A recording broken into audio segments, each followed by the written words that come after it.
ఎవరైనా పాట పాడాలనుకున్న ఆశ కలిగిన చివరి పాట తర్వాత నాకు అవకాశం ఇవ్వబడుతుంది. ఎవరైనా పాట సంబరాలు పాడాల్సిందిగా ప్రభుత్వం ఆలోచిస్తున్నాం.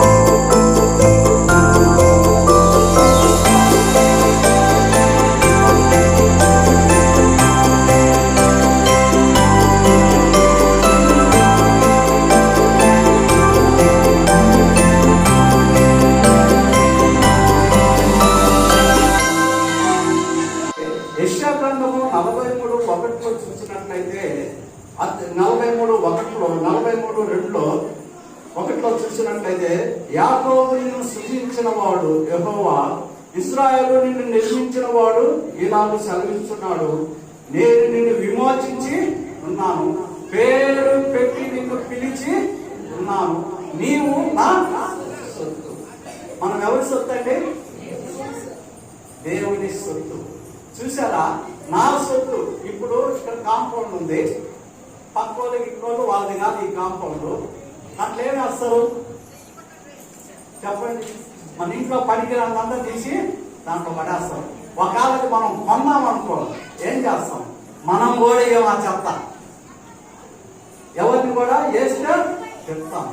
అలాగే మనము దేవుని పాస్టర్ గారు ఒకసారి చెప్పాడు, ఇక్కడ నీ పేరు పెట్టుకొని చదువుకోమని. మనల్ని సృష్టించిన వాడు, అలాగే నిర్మించిన వాడు, అలాగే విమోచించిన వాడు, పేరు పెట్టి పిలిచిన వాడు, ఆయన సొత్తు అని చెప్తున్నాడు. అందుకే మనము భయపడకూడదు. క్రీస్తునందు ప్రియమైన వాళ్ళారా, క్రిస్మస్ అంటే మొట్టమొదట దూతలు గొర్రెలకి గొర్రెల కాపరికి ఏం చెప్పాడంటే భయపడకుడి. ఇప్పుడు కూడా వాక్యం అంతా ఏం చెప్తుందంటే మీరు కూడా భయపడకండి, ఎందుకంటే మీరు నా సొత్తు, నీ కుడి చేతిని నేను పట్టుకొని నడిపిస్తున్నానని చెప్తున్నాడు. ఇంకా చూసినట్లయితే ఎబ్రీయులకు రాసిన పత్రిక 13వ అధ్యాయము 5-6లో మనం గమనించినట్లయితే, ఎబ్రీయులకు రాసిన పత్రిక 13వ అధ్యాయము 5-6లో, నిన్ను ఏ మాత్రము విడవను, నిన్ను ఎన్నడూ ఎడబాయను అని ఆయనే చెప్పాను కదా. కాబట్టి ప్రభువే నాకు సహాయము, నేను భయపడును, నరమాత్ముడు నాకేమీ చేయగలడు అని మంచి ధైర్యంతో చెప్పగలిగిన వారిపై. క్రిస్మస్ అంటే మనము భయపడకూడదు. నిజమే, మనకు వచ్చే ఇరుకు ఇబ్బందులు, వేదనలు, శోధనలు ఎన్నో ఉంటాయి, కానీ మనం ఏ విషయంలో కూడా భయపడకూడదు, ఎందుకంటే మనం ఆయన సొత్తు. అది నా సాక్ష్యం కూడా. దేవుడు అన్ని చూసుకుంటాడు. మా ఆవిడ అంటది, ఈ దేనికి దిగులు లేదు. ఎందుకు దిగులు? నా గురించి దిగులు పడేవాడు ఒక ఆయన ఉన్నాడు, ఆయన చూసుకుంటాడు. బిడ్డల మీద దిగులు లేదు, నా మీద దిగులు లేదు, నా ఆరోగ్యం మీద దిగులు లేదు. నీ పాటికి నువ్వు పోతుంటావు, రాత్రి 10 గంటలకు వస్తావు, చెగువారు పక్షులాగా నేను రాసుకొని ఉండటం, నేనేమో రాత్రి 11 గంటలకు 12 గంటలకు పోతాను. ఎందుకని? నేనేం సినిమాలకు పోవాలా, షికార్లకు పోవాలా, ఆడికిడికి పోవాలా? దేనికి పోతున్నాను? దేవుని. మనం ఆయన సొత్తు, ఆయన పని మనం చేస్తే మన పని ఆయన చేస్తారు. క్రీస్తునందు ప్రియమైన వాళ్ళ, అందుకే భయపడబాక. అధ్యాయ గ్రంథము 2:5లో ఏమంటున్నాడంటే, నా ఆత్మ మీ మీద ఉన్నది కనుక మీరు భయపడకండి. చూసారా, క్రిస్మస్ అంటే భయపడకండి. రెండవది వర్తమానం ఏంటంటే, రెండవది సంతోషము. సంతోషము లేదా సంతోషం ఉంది కదా, సంతోషం ఎందుకు లేదు అనుకో, సంతోషం ఉంది. దేవుడు మనిషిని సంతోషపరచడానికే ఆ యొక్క సృష్టిని అంతా చేసి, జలచరాలు చేసి, పశుపక్షాదులు చేసి, వృక్ష సంపదలు చేసి, తర్వాత మనుషులు చేశాడు. ఎందుకంటే తను నిర్మించిన బిడ్డలు సంతోషంగా సమాధానంగా ఉన్నారని. అందుకే కీర్తనకారుడు కీర్తనకారుడు 104:13 చూసినట్లయితే 104, 13, 14, 15 మనం గమనించినట్లయితే చూడండి. తన గదులలో నుండి ఆయన కొండలకును జలధారలు నిచ్చును. నీ క్రియల ఫలం చేత భూమి తృప్తి పొందుతున్నది. పశువులకును గట్టిని నరులు ఉపయోగపడు కూర మొక్కలను ఆయన ఒడిపించుతున్నాడు. అందుమూలమున భూమిలో నుండి ఆహారమును, నరుల హృదయము సంతోషపెట్టు ద్రాక్షారసమును, వారి ముఖములకు మెరుగునిచ్చు తైలము, నరుల హృదయము బలపరచు ఆహారమును ఆయన పుట్టిస్తున్నాడు. యెహోవా వృక్షములు తృప్తి పొందుతున్నవి.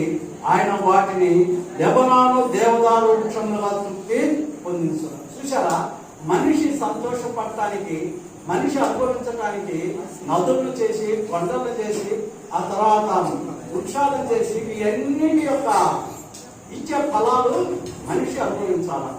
క్రీస్తునందు ప్రియమైన వాళ్ళారా, యెహోవా వృక్షములు తృప్తి పొందుతున్నవి అని రాశాడు. వృక్షాలు తృప్తి పొందుతున్నాయా? మనం చేసిన కష్టం మనం తింటే అబ్బా నేను చేసిన కష్టము నేను అనుభవించాలని తృప్తిపడతాం. కానీ సీతాఫలం పళ్ళు ఇంతలా వస్తా ఉన్నాయి. అవి సీతాఫలం చెట్లు తింటాయా? అవి ఆశించను కూడా ఎవరికి ఇస్తున్నాయి? మనుషులు. అదే అంటున్నాడు, యెహోవా వృక్షములు మనం తింటే తృప్తి పడతాయంట. నువ్వు తినేది కాదు, అవి మనకిచ్చే ఫలాలు అవి తిన్న తర్వాత అవి తృప్తి పడతాయంట. ఇంకేమంటున్నాడంటే వారి మొగములకు మెరుగునిచ్చు తైలము. దేవుడు మన సౌందర్యానికి కూడా ఆ యొక్క మొక్కల ద్వారా తైలాన్ని ఇస్తున్నాడు. ఇప్పుడు ఉన్న చూడండి, ఏంటంటే చేసుకుని పోతుంటారే బ్యూటీ పార్లర్ 4,000, 5,000 నుంచి అందించుకొని వస్తా ఉంటాం. ఒక దాంట్లో చూసా, ఎవడు కొన్నాడు ఇంతలా పెంచి ఎంత పెంచి గీకాడంట. గీక్తా ఒక ముసలి మొక్క చూసారా? ఇలాగా దొంగచాటులు చేసుకోవాల్సిందే. కానీ ప్రభు ఏం చెప్తున్నాడంటే మన మతాలు మెరుగుపడటానికి తగిలాన్ని దేవుడు ఇచ్చున్నాడు. ఇంత సంతోషంగా ఉంటున్న ఈ యొక్క ప్రకృతిలో సంతోషం లేకుండా పోయింది. యెషయా గ్రంథకర్త 24వ అధ్యాయము, యెషయా గ్రంథకర్త 24వ అధ్యాయంలో మనం గమనించినట్లయితే 24, 7, 11 మనం గమనించినట్లయితే యెషయా గ్రంథకర్త 24వ అధ్యాయము 7వ వచనాన్ని చూద్దాం. కొత్త ద్రాక్షారసం అంగలార్చుతున్నది, ద్రాక్షవల్లి క్షీణిస్తున్నది, సంతోషభూతులందరూ నిట్టూర్పు ఇచ్చుతున్నారు. తంబురులు సంతోషనాదము నిలిచిపోయిను, ఉల్లసించి వారి బలి మానిపోయిను, సితారాలు ఇంపైన శబ్దం నిలిచిపోయిను. పాటలు పాడుతూ మనుషులు ద్రాక్షరసం త్రాగరు, పానము చేయు వారికి మద్యము చేదాయను. చూసారా? కీర్తనాకారుడు ఏం చెప్పాడు? అన్ని సంతోషము ఇస్తున్నాయంటే ప్రవక్త యెషయా ఏమంటున్నాడు? ఇవన్నీ చేదయిందంట, తంబుర నాదం లేదంట, ఏమీ లేదంట. కానీ మనం ఇప్పుడు ఏం చేస్తున్నాం? సంతోషపడుతున్నామా? నిన్న మనం కేరళస్ పోయి ఎంత సంతోషపడ్డాం. ఇలాగే ఈ పిల్లలు చూడు ఎంత సంతోషపడి, ఎక్కడి నుంచి వచ్చింది ఈ సంతోషము? దేవుడు ఎప్పుడైతే నలవతారే ఇక్కడికి వచ్చాడో ఆ దోతలు భయపడుకునేది రెండవసారి సంతోషకరమైన సువర్తమానం, మనం సంతోషంగా ఉండాలని ఈ సువర్తమానము. దీనివల్ల మీరు ఇక దిగులు పడ అవసరము లేదు, సంతోషంగా ఉండండి. ఎందుకంటే దేవుడు శరీరధారిగా యేసు ప్రభువుగా రక్షకుడుగా మనకు పుట్టి ఉన్నాడు. క్రీస్తునందు ప్రియమైన వాళ్ళ అందరికీ తెలుసు ఈ రక్షణ ఎక్కడ వస్తుంది. ఆ యొక్క పొట్టి చక్రయ విషయం అందరికీ తెలుసు. అయినా నేను అక్కడక్కడ కూడా చెప్పుకున్నా, అయినా ఇప్పుడు సమయాన్ని బట్టి చెప్పాలా. ఆ పొట్టి చక్రయకి డబ్బు ఉంది, హోదా ఉంది, అన్నీ ఉన్నాయి. కానీ అతను యేసును చూడాలని ఆశ కలిగి తను తాను తగ్గించుకున్నాడు. పిల్లవాడి వల్ల ఏం చేశాడు? చెట్టు ఎక్కాడు. అదే తగ్గింపుతాను. ఎప్పుడైతే చెట్టు ఎక్కాడో మనుషుల హృదయాన్ని ఎక్కిన దేవుడు యేసు ప్రభు అతని దగ్గరికే వచ్చాడు. నేడు నీ ఇంటికి రావలసి ఉన్నది. వెంటనే అతను సంతోషంతో దిగి అతన్ని చేర్చుకున్నప్పుడు ప్రభు ఏమన్నాడంటే, ఇతను అబ్రహాము కుమారుడే, నేడు ఈ ఇంటికి రక్షణ వచ్చి యేసయ్యే రక్షకుడు. ఈనాడు ప్రభు కూడా ఏం చెప్తున్నాడు, నేడు ఈ ఇంటికి రక్షణ వచ్చింది. చూసారా? అందుకే మనము సంతోషంగా ఉండాలి. ఒకటి, క్రిస్మస్ అంటే ఈ లోకంలో మీకు భయం ఉంటది, కానీ భయపడబాకండి. అంతకుముందు సంతోషం లేదు, కానీ సంతోషంగా ఉండండి అని చెప్తున్నాడు. మూడవదిగా చూసినట్లయితే, నేను తొందరగా ఇస్తున్నాను. మూడవది, ఆయన ఇష్టమైన మనుషులకు సమాధానం. అందరికీ కాదు, దేశం మొత్తానికి కాదు, ఎవడైతే ఇష్టంగా ఉంటాడో వారికి సమాధానం అని చెప్తున్నాడు. అందుకే ఇంత పెద్ద ఊళ్ళో, ఇంత పెద్ద సంఘంలో కొంతమంది వచ్చామంటే ఆయన ఇష్టం కాబట్టి వచ్చాను నేను, లేకపోతే రారెవరు. ఎవరైతే ఇష్టపడతారో, ప్రభు సేవకి ఎవరైతే ఇష్టపడతారో వారే ఆయనకి ఇష్టలుగా ఉంటారు, వారికి సమాధానము ఉంటుంది. క్రీస్తునందు ప్రియమైన వాళ్ళారా, ఈ సమాధానం ఎక్కడ దొరుకుతుంది? మనల్ని మనం క్షమించుకోవాలి. అంతకుముందు సమాధానం కావాలంటే, లేవీకాండంలో సమాధానం కావాలంటే ఈ బలులు అర్పించాలి. ఈనాడు ఆ బలులు లేవు. అందుకే గొల్లలకి అప్పుడు గొల్లలు పాములాగా పెట్టి రాత్రులు వాటిని బాగా పెంచేవాళ్ళు. ఎందుకంటే పస్కాన్ని వాళ్ళు ఏం చేయాలా, వధించాల. సమాధాన బలి, అలాగే పాప పరిహార బలి, ఇవన్నీ బలులకి ఇంకా గొర్రెలు అవసరం లేదు. మీరు ఇక్కడ కాపు కాయాల్సిన అవసరం లేదు. దేవుడు నీ కొరకు నా కొరకు పాప పరిహార బలిగా, అలాగే సమాధాన బలిగా శిలువ మీద యాగంతో ఆయన చనిపోయి తిరిగి లేచి మనకు రక్షణ ఇస్తాడని అర్థము. అందుకే ఏమంటున్నాడంటే, సమాధానం ఉండాలి మనకు. సమాధానం లేకుండా ప్రభు కూడా చెప్తున్నాడు, ప్రభు బల్ల దగ్గరకు వచ్చినప్పుడు మనకు ఏం కావాలంట, తన సహోదరులతో సమాధానం లేకపోతే వదిలేసి పోయి వారితో సమాధాన పడి వచ్చి నువ్వు బల్ల తీసుకోమంటున్నాడు. అందుకే మనకు సమాధానము కావాలి. క్రీస్తునందు ప్రియమైన వాళ్ళారా, రోమీయులకు రాసిన పత్రిక 5వ అధ్యాయంలో మనం గమనించినట్లయితే, రోమీయులకు రాసిన పత్రిక 5వ అధ్యాయము 11వ వచనంలో మనం గమనించినట్లయితే, 5వ అధ్యాయము 11వ వచనంలో, అంతేకాదు మన ప్రభు అయిన యేసుక్రీస్తు ద్వారా మనము దేవుని మీద ఆశ్రయపడుతున్నాము, ఆయన ద్వారానే మనం ఇప్పుడు సమాధాన స్థితి పొంది ఉన్నాము. సమాధానము ఆయన ద్వారా, ఎవరి ద్వారా? సమాధానం లేదు. చూసారా? క్రీస్తునందు ప్రియమైన వాళ్ళ క్రిస్మస్ లో ఎంత గూఢార్థం ఉందో. భయం ఉండే భయాన్ని తొలగించాడు, సంతోషం లేని హృదయాలకి సంతోషాన్ని ఇచ్చాడు, సమాధానం లేని హృదయాలకి సమాధానాన్ని ఇచ్చాడు. కుటుంబాల్లో సమాధానాలు ఉండవు, కానీ దేవుడు ఏమి ఇస్తున్నాడు? సమాధానం ఇచ్చాడు. ఉదాహరణకు ఆ యొక్క మార్కు సువార్తలో, లూకా సువార్త 7వ అధ్యాయంలో ఒక పాపపు స్త్రీ పరిచయ ఇంట్లో దేవుడు భోజనానికి పిలిస్తే, ఆ స్త్రీ ప్రభు కాళ్ళ దగ్గరకు వచ్చి కన్నీళ్లతో కాళ్ళు కడిగి అత్తరు గుడ్డి పూసి తన ఎడుకులతోటి వస్తుంది.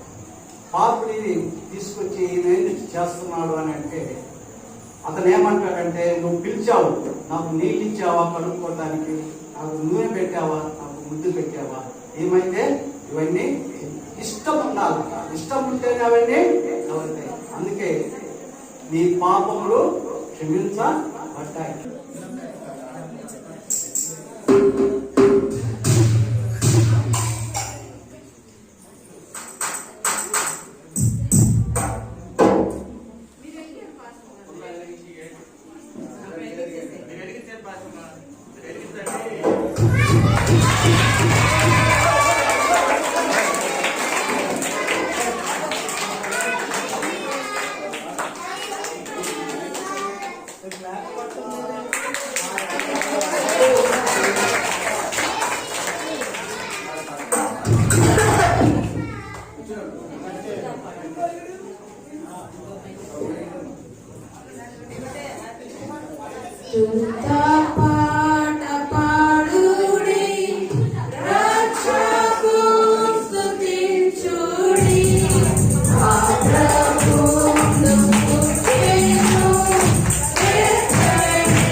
Oh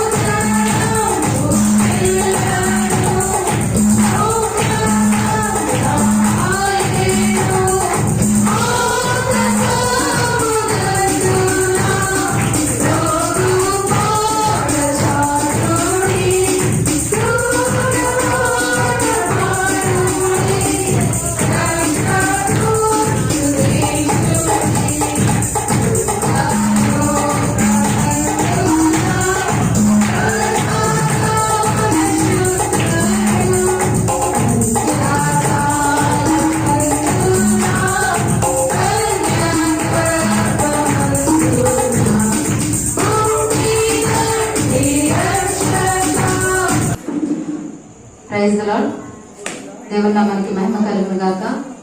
Baptist church Downing hall తల్లి సంఘం నుండి చేసినటువంటి ప్రతి ఒక్కరికి కూడా అనుబంధ సంఘమైనటువంటి ఆర్సీ కంట్రీగా బాప్టిస్ట్ సంఘం తరపు నుండి మీకు అందరికీ కూడా ప్రేమపూర్వకమైనటువంటి వందనాలు పేరు పేరు తెలియజేస్తున్నాం. ఇప్పుడు మా మధ్యలో ఉన్నటువంటి చిన్నారులు వారు నేర్చుకున్నటువంటి యొక్క ఖండిత వాక్యముల ద్వారా దేవుని మహిమపరుస్తారు. మనం కొద్ది నిమిషాలు ఆయన వాక్యంలో ఉన్నటువంటి మహిమ తెలుసుకుంటే ఆయన జ్ఞాపకం చేసుకుందాం.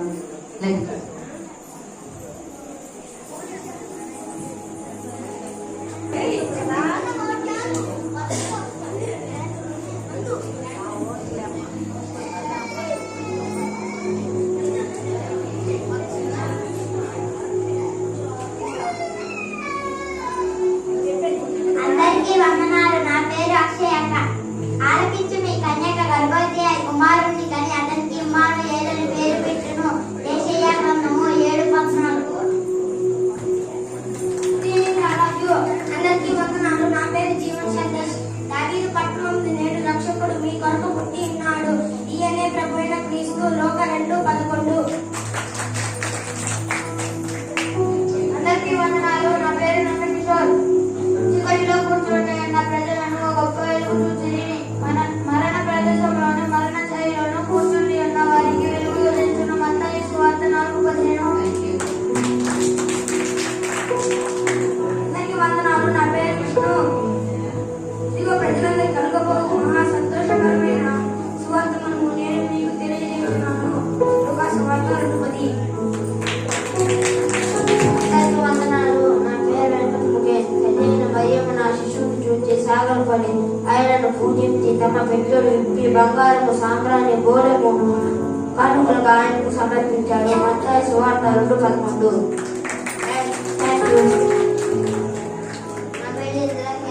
అందరికీ వందనాలు. నా పేరు ఇంద్రాగ్రీ. యేసు నేను లోకమునకు వెలుగు నట వెంబడించేవాడు. చీరలో నడవక దేవము వెలుగు కలిగి ఎన్నును. యోహాను సువార్త 8:12. Thank you. అందరికీ వందనాలు. నా పేరు గౌతమ్. దేవుడు వెలుగుతున్నాడు. ఆయన నందు చీకటి ఎంత మాత్రం లేదు. 1 యోహాను 1:5. గుడ్ ఈవినింగ్ వందనాలు. My name is Manojeevan. సర్వోన్నతమైన స్థలములలో దేవునికి మహిమయు ఆయన ఇష్టలైన మనుషులకు భూమిపై సమాధానము కలుగునుగాక అని దేవుని స్తోత్రము చేయుచుండెను. లూకా 2:14. అందరికీ వందనాలు. నా పేరు బ్లెస్సీ. కాగా ఎవడైనా క్రీస్తునందున ఎడల వారి నూతన సృష్టి పాతలు గతించి నిత్యో క్రొత్తవాయును. 2 Corinthians 5:17. Thank you.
వెలసినాడు కాంతి రూపా వచ్చినాడు పండగే ఊరంతా పండగే పండగే పండగే వాడంతా పండగే పండగే పండగే ఊరంతా పండగే పండగే పండగే వాడంతా పండగే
Yesu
ఏంటో మా నాన్నగారు కాబోయే అల్లుడు గారికి విద్యులున్నాయా, మేడలున్నాయా, ఉద్యోగం ఉందా, కార్లున్నాయా అని చూశారు కానీ 2 చెవులున్నాయా, అవి వినిపిస్తున్నాయా అని చూడనే లేదు.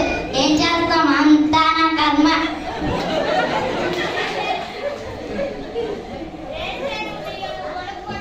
కొనుక్కుంటున్నాను సర్లేడు. ఎప్పుడు కూర్చొని ఇంట్లో న్యూస్ పేపర్ చదవకపోతే క్రిస్మస్ వస్తుంది కదండి, చర్చికి వెళ్ళి 3 ముక్కలు నేర్చుకోవచ్చు కదండి. నన్ను విధించుకుపో. చూసారు కదండి, చూడంటే ఒప్పుకోరు, మళ్ళీ ఏదో డ్రెస్ కవర్ చేసుకుంటా. మన పడిన వర్షానికి బట్టలన్నీ మారిపోయాయి. వాటిని వదులుదాం అనుకుంటే సర్ఫ్ ప్యాకెట్ లేదు. నేను చేత సర్ఫ్ ప్యాకెట్ ఎప్పుడో ఎలా కావాలో తెప్పించుకోవాలి. ఏమండి ఏమండి, ఏంటి నేను షాప్ ఇటుంటే ఎక్కడ వెళ్తున్నారు? ఏమండి ఏంటి, ఎక్కడికి వెళ్తున్నారు? నువ్వే కాదు ఇప్పుడు వెళ్ళి సాయంత్రం రమ్మన్నావు.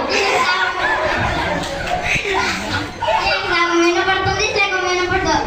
సర్ఫ్ ప్యాకెట్ అండి, సర్ఫ్ ప్యాకెట్. ఓహో సర్ఫ్ ప్యాకెట్. ఎందుకు అంత గట్టిగా వస్తున్నావు? కొంచెం మెల్లగా వచ్చా. నేను గట్టిగా వస్తున్నాను ఏంటో.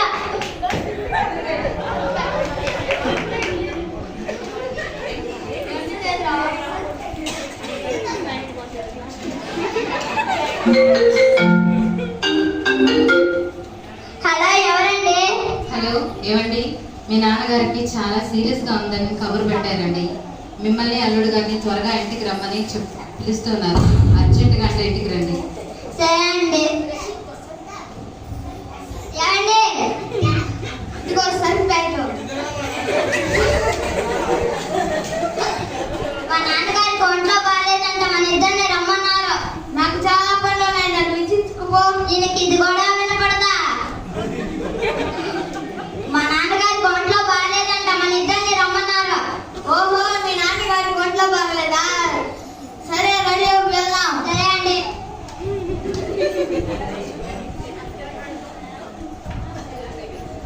అరే నాకు పెద్ద చిక్కొచ్చి పడింది. మా మామగారి దగ్గరికి వెళ్తే నాకు చూడటం తెలిసిపోతుంది. వెళ్ళకపోతే బాగోదు.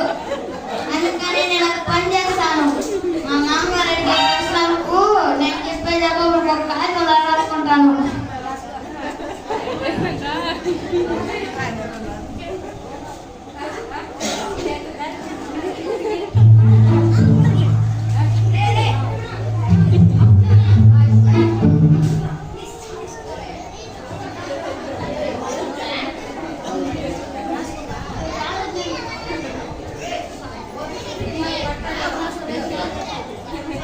మా మామగారి దగ్గరికి పోయిన తర్వాత నేనేమంటానంటే, మామగారు బాగున్నారా, ఆరోగ్యం బాగుందని అంటాను.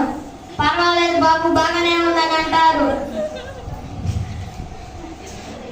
మామగారు ఈ మాట వినగానే నాకు సంతోషంగా ఉంది. మామగారు ఇంటికి ఏ మందులు వాడుతున్నారు అని అంటాను. ఆ డాక్టర్ ఇచ్చిన మందులే వాడుతున్నాను బాబు అని అంటారు.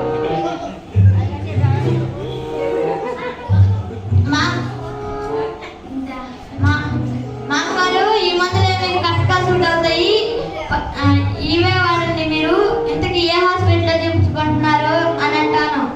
ఆ గవర్నమెంట్ హాస్పిటల్లో లేదా ప్రైవేట్ హాస్పిటల్లో చూసుకుంటున్నాను బాబు అని అంటారు. మామగారు మీరు పైకి తెలియనట్టుగా ఉంటారు కానీ అన్ని ప్లేస్ ముందుగానే సెలెక్ట్ చేసి పెట్టుకుంటారు మామగారు. సరే మామగారు నేను వెళ్ళొస్తాను. అమ్మయ్య మా మామగారి దగ్గరికి వెళ్ళి త్వరగా వచ్చేయాలి.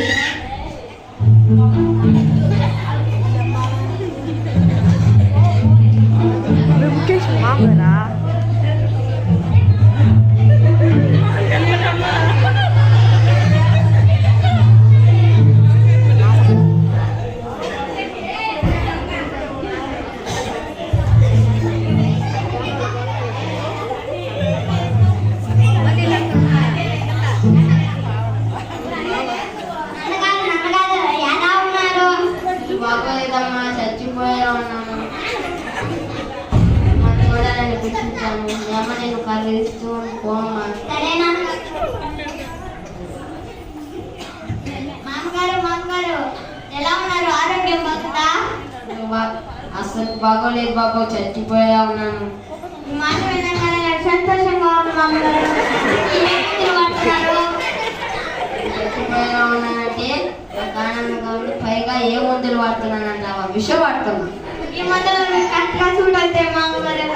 మామగారు ఇంటికి ఏ హాస్పిటల్ తెచ్చుకుంటున్నారు? విషం వాడుతున్నానంటే ఈ మందులు కరెక్ట్గా సూట్ అవుతాయి. పైగా ఏ హాస్పిటల్లో చూపించుకుంటామంటావా? మసాలా చూపించుకుంటున్నాను. మామగారు మీరు పైకి తెలియనట్టుగా ఉంటారు కానీ అన్ని ప్లేస్ ముందుగానే సెలెక్ట్ చేసి పెట్టుకుంటారు మామగారు. సరే మామగారు వెళ్ళొస్తాను. ఓరా చెప్పేదా?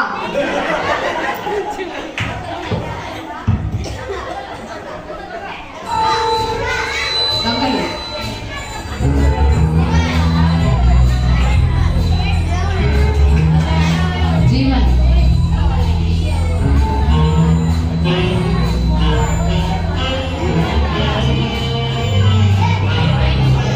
జీవన్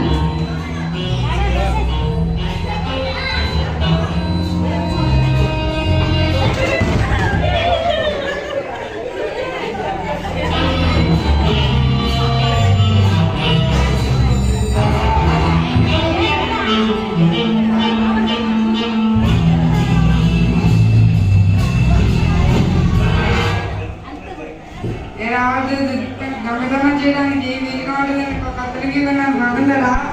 చాలా బాగుందన్నా. ఎవరా చెట్టు ఎత్తున్నావు? చూసినా కదమ్మా. సర్లే కానీ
ప్రెసిడెంట్ గారిని ప్రభావతమ్మ గారిని ఆహ్వానిస్తున్నాం.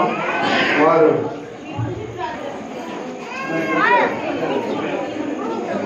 ఒక 15 నిమిషాల్లో మనం ముగించుకుందాం. తర్వాత మీకు భోజనాలు ఏర్పాటు చేసి ఉన్నాయి. ఒక 15 నిమిషాలు మీరు కొంచెం ఓపిక పట్టాలని ప్రభు గారికి నమోదు చేసుకున్నాం. 10 నిమిషాలతో ముగిస్తాం ప్రోగ్రాం.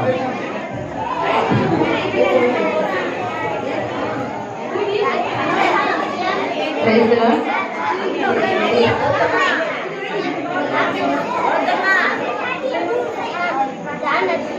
మంచిదండి. మరి బాప్టిస్ట్ చర్చ్ డౌనీ హాల్ తల్లి సంఘం నుండి చేసినటువంటి మరి సీనియర్ పాస్టర్ గారు రెవరెండ్ శ్యామ్ కుమార్ పాస్టర్ గారికి నా ప్రత్యేక వందనాలు తెలియజేస్తున్నాను. అలాగే జార్జ్ సార్ గారు గారికి నా ప్రత్యేకమైన వందనాలు తెలియజేస్తూ ఉన్నాను. అదేవిధంగా మరి స్త్రీల సమాజం యొక్క ప్రెసిడెంట్ గారు అయినటువంటి ప్రభావతి అమ్మగారికి నా ప్రత్యేకమైన వందనాలు తెలియజేస్తున్నాను. వారితో కూడా వచ్చినటువంటి వారందరికీ కూడా నా ప్రత్యేకమైన వందనాలు తెలియజేస్తున్నాను. తర్వాత చిల్డ్రన్స్ సూపరింటెండెంట్ గారు అయినటువంటి నివేదిక అమ్మగారికి నా ప్రత్యేకమైన వందనాలు తెలియజేస్తున్నాను. వారి టీం అందరికీ కూడా నా ప్రత్యేకమైన పేరున వందనాలు తెలియజేస్తున్నాను. బాప్టిస్ట్ డౌనీ హాల్ తల్లి సంఘం యొక్క అనుబంధ సంఘం యొక్క మరి కాపర్ లేనటువంటి వారి యొక్క సతీమణులు మరి మన ఆహారాన్ని అందించి చేసినటువంటి మరి కుటుంబాలకు అందరికీ కూడా మా ప్రత్యేకమైన వందనాలు తెలియజేస్తున్నాము. అనుబంధ సంఘమైనటువంటి ఆర్సీ కంట్రీగా సంఘము తరఫున మా కుటుంబం తరఫున ప్రత్యేకమైన వందనాలు మీకు అందరికీ తెలియజేస్తున్నాం. ముఖ్యంగా సహకరించిన స్థానికులు, పిల్లలు, వారి తల్లిదండ్రులకు కూడా నా ప్రత్యేకమైన వందనాలు తెలియజేస్తున్నాను. మంచిదండి. మరి క్రిస్మస్ కి స్త్రీలకు, పురుషులకు, పిల్లలకు బహుమతులు ఉంటాయి. కంగారు పడాల్సిన అవసరం లేదు. మనల్ని ప్రేమించి మేడం గారు వారికి దేవుడు చేసిన కార్యాన్ని బట్టి చిన్న బహుమతిని బీదలకు అందజేయాలని మన ముందుకు వచ్చారు. ప్రేమతో వచ్చేసినటువంటి వారి కుటుంబానికి కూడా అయ్యగారికి వందనాలు తెలియజేస్తున్నాను. మంచిది. మరి ఇంకొక 5 నిమిషాలు ఈ ప్రోగ్రామ్ క్లోజ్ చేసేసుకుందాము. అమ్మగారు మనతో కొన్ని మాటలు పంచుకుంటారు. మనల్ని పిల్లలు మనల్ని బలపరుస్తారు.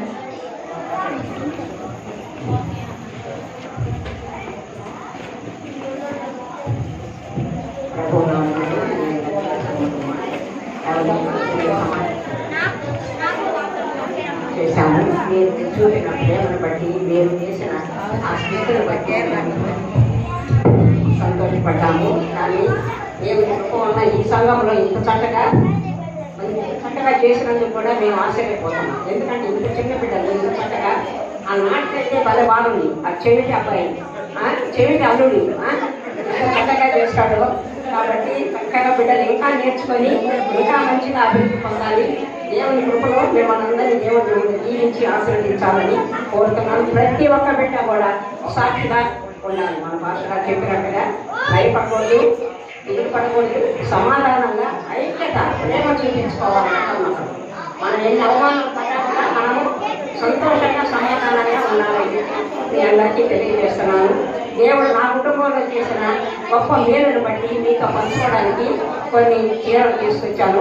మీరు కూడా మీ కుటుంబ ప్రాంతంలో నన్ను, నా కుటుంబాన్ని జ్ఞాపకం చేసుకోవాలని మనసారా కోరుకుంటున్నాను. Thank you. అందరికీ క్రిస్మస్ శుభాకాంక్షలు. రాబోయే నూతన సంవత్సరంలో కూడా శుభాకాంక్షలు.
రెవెన్యూ హాల్ గాంధీ చర్చ్ సంఘ కాపరి గారు రెవెన్యూ శాంసన్ కుమార్ గారు వచ్చి చివరి ప్రార్థన ఆశీర్వాదంతో మనం ఈ యొక్క చిల్డ్రన్స్ ప్రీ క్రిస్మస్ యొక్క సంబరాలని ముగించుకున్నాం.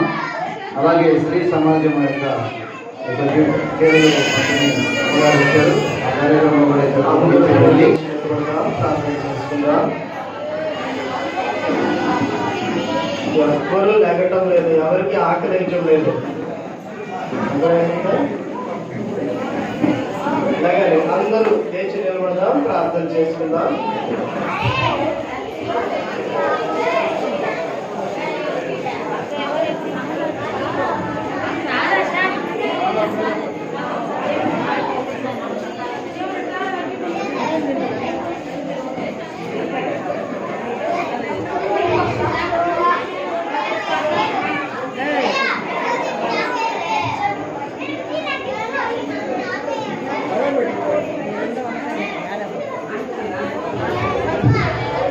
ప్రార్థన చేసుకుందాం.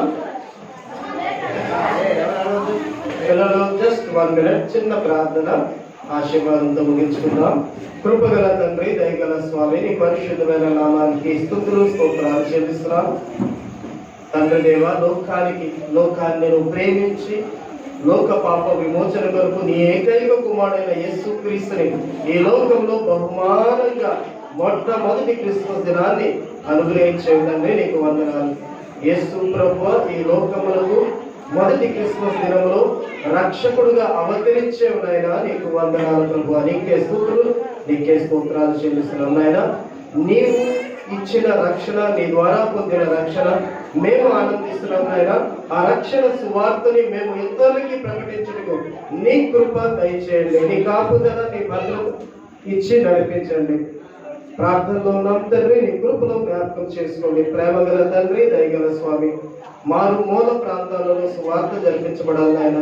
నీ రాకడ సమయం సమీపంగా ఉన్నది తండ్రి, సహాయం చేయండి నాయన, సహాయం చేయండి తండ్రి. మేమేదో పండగ జరిపించుకోవడానికి మాత్రమే కాదు నాయన, నువ్వు రక్షకుడివి. పాపము, శాపము, నరకము నుండి మమ్మల్ని రక్షించేవు తండ్రి. ఎంత అద్భుతమైన రక్షణ ఇతరులకు కూడా మేము పంపించాలి, ప్రకటించాలి నాయన. నీ కృప దయచేయండి. నా రక్షక స్థానిక కాపరి గారు అమృతరాజు గారిని, ఆశ్రమ గారిని, వారి బిడ్డల్ని నీ చేతుల్లో ఎత్తి పట్టుకుంటున్నాం. ఇంత దూర ప్రాంతంలో నేను బిడ్డలు పరిచయం చేస్తున్నారు. వారి హస్తాలని, వారి హృదయాలని ఇంకను బలపరచండి, స్థిరపరచండి నాయన. చుట్టుపక్కల ఉన్న గ్రామాలలో ఇంకను స్వార్థ పరిచయలు జరిపించి అనేక ఆత్మలు సంపాదించేందుకు సహాయం చేయండి నాయన. ప్రభువా నాయన తండ్రి, నాయన నిన్ను నమ్ముకున్న బిడ్డలు, నీ ద్వారా శక్తి పొందిన బిడ్డలు ధన్యులు అన్నావు తండ్రి. ఇదిగో తండ్రి నాయన, మరి ఈ ప్రాంతంలో నాయన, ఈ గ్రామంలో తండ్రి గారు, ఈ గ్రామంలో సువార్త ప్రకటించబడ్డాలి, సంఘము కట్టబడ్డాలి. రక్షక, ఈ సంఘము నేను నమ్ముకున్న బిడలతో నింపబడాలి నాయన. ఆత్మాభిషేకము దయచేయి, వాక్యాభిషేకము దయచేయి. రానున్న దినాలలో ఒక గొప్ప ఉద్యమం మేము చూడాలి నాయన. ప్రభువా నాయన, ఉపవాస ప్రార్థనల ద్వారా నాయన కనిపెడుతూ అనేక మందిని నాయన ప్రభువా నీ సన్నిధిలో నడిపించుటకు సహాయం చేయండి నాయన. ప్రభువా, ఆరంభము నుండి నిన్ను నమ్ముకున్న బిడ్డలు సువార్త ప్రకటించినప్పుడు ఆయన నీ పరిశుద్ధాత్మ కార్యముల ద్వారా విశ్వాసంలో స్థిరపరచవు నాయన. ప్రభువా, స్థానిక సేవ ద్వారా నాయన, సంఘ పరిచర్య ద్వారా తండ్రి అనేకమైన రోగాలు స్వస్థపరచబడాలి, దయ్యాలు వెలగొట్టబడాలి, భూత పిశాచ శక్తులు లయపరచబడాలి నాయన. బిడ్డలు నిన్ను నమ్ముకోవాలి, నీ శక్తిని తెలుసుకొని, నీ ప్రేమని తెలుసుకొని నిన్ను నమ్ముకోవాలి. అటు కృప దయచేయండి. గ్రామం అంతయు మరి చుట్టుపక్కల ఉన్న గ్రామాలు కూడా సువార్త, రక్షణ సువార్తని వారు తెలుసుకొని ఆనందించే కృప దయచేయండి. ఈ దినం నాయన, ఈ దినం ఎంతో ఆనందంగా చిన్న బిడ్డలు ఎంతో ప్రయాసపడి సిద్ధపడి క్రిస్మస్ లో పాల్గొన్నారు. బిడ్డలందరినీ దీవించండి. వాక్యము అప్పచెప్పిన బిడ్డలైతేనేమి, ప్రార్థన చేస్తున్న బిడ్డలైతే, స్కిట్ లో పాల్గొంటున్న బిడ్డలైతేనేమి, పాటలు డాన్స్ లో ఉన్న బిడ్డలైతే అందరినీ ఆశీర్వదించండి. రక్షక ఈ దినము మరి ప్రత్యేకంగా ప్రభావతి అమ్మ గారు మరి బిడ్డల కోసం చక్కటి చీరలు వారు పంచి ఉన్నారు. నా రక్షగా వారిని, వారి కుటుంబాన్ని, వారి బిడ్డల్ని ఆశీర్వదించండి. అదే రీతిగానైనా భాగ్యలమ్మ గారు మరి అనేక మంది అనేక రీతులుగా ఇందులో పాల్గొన్నారు నాయన. కానుకలు ఇచ్చారు తండ్రి, వారిని దీవించండి నాయన, ఆశీర్వదించండి తండ్రి. మరి ఈ స్థలాలలో, గ్రామాలలో పరిచర్య చేసే సేవకులను ఆధ్యాత్మికంగా ఇంకా ఆర్థికంగా బలపరచుటకు సహాయం చేయండి నాయన. తండ్రి ప్రభువా, దౌని హాల్ బ్యాప్టిస్ట్ సంఘానికి ఇచ్చిన దర్శనాన్ని బట్టి వందనాలు నాయన. నాయన మా కార్యవర్గాన్ని ఆశీర్వదించండి నాయన. వారు ఎంతో ప్రయాసపడి దర్శనం కలిగి నాయన మరి చక్కటిగా నాయన మరి గిఫ్ట్స్ సిద్ధపరిచారు నాయన. అనేక రీతులుగా సహకరిస్తున్నారు తండ్రి. కార్యవర్గాన్ని దీవించండి, ఆశీర్వదించండి. నా రక్షక ఈ రీతిగా నాయన నీ సన్నిధిలో వచ్చే సంవత్సరం ఇంకా ఎక్కువ మందితో మేము సెలబ్రేట్ చేసుకోవాలి నాయన. నీ కృపలో జ్ఞాపకం చేసుకొని స్థానిక సంఘ కాపర్ని నాయన బలపరచమని, విశ్వాసంలో ఇంకా స్థిరపరచమని, ఆశీర్వదించమని, ఈ స్థానిక సంఘాన్ని నీ చేతుల్లో ఎత్తి పట్టుకుంటున్నాం నాయన. బిడ్డలందరినీ ఆశీర్వదించండి, దీవించండి. మా ప్రభువు రక్షకుడైన యేసుక్రీస్తు వారి ఉన్నతమైన నమ్మదగిన నామంలో ప్రార్థించి వేడుకుంటున్నాము తండ్రి. ఆమేన్.